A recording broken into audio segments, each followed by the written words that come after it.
A tukaj torej sprejemate vse klice? Tukaj pridejo vsi klici na pomoč, ki se zgodijo na terenu. A se vam je kdaj zgodilo, da ko je kdo klical, da je govoril zelo zmedeno in niste vedeli, kaj povedali? Ja, seveda, dostikrat ljudje, ko kličejo, je panika, naprimer se kaj hudega zgodi in potem so zmedeni, včasih tudi ne vejo, kje so, pa jim moramo pomagati. Da jih mi pripravimo do tega, da nam povedo, kaj se je zgodilo, kje so na kateri lokaciji, koliko je poškodovanih, če je, naprimer. Koliko časa pa vi rabite, da pridete do določene točke?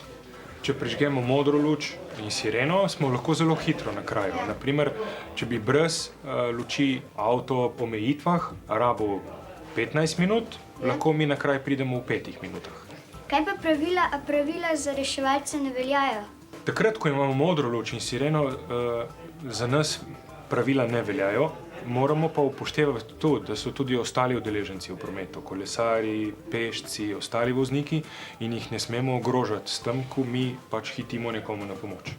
Kako pa vi veste, kje so avtomobili, a jih spremljate ali kako? Ja, vsako reševalno vozilo ima sledilno napravo in oddaja naprimer tudi koordinate, kje se giba. In jaz potem na zemljevidu vidim, kje je kakšen avto. Vidim tudi, če ima prižgan motor, če ima prižgano modro luč, sireno in tako mu lahko sledim na kraj intervencije.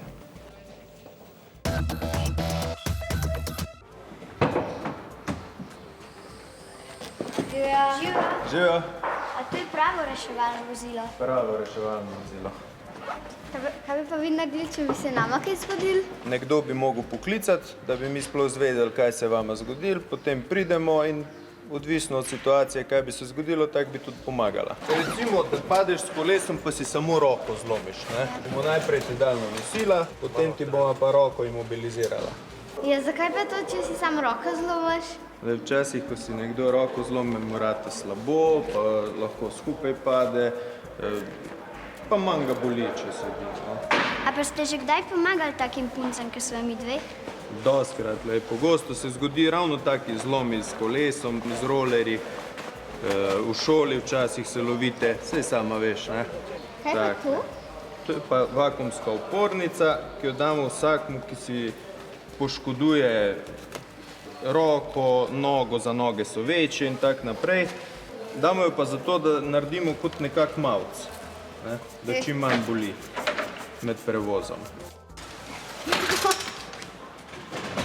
Roko skupaj, takle, roko krle dol. Zigi, a pa si ti v redu? Ali te kaj boli? Zaenkrat ne, recimo pa da ta tlak zelo stiska. Zakaj pa to toliko nekih stvari? V teh avtih nikoli ne vemo, kakega bolnika bomo dobili. In da lahko skrbimo vse, večino stanj imamo veliko stvari. Zakaj ste pa tako živo oblečeni, a zato, da vas v temi opazijo?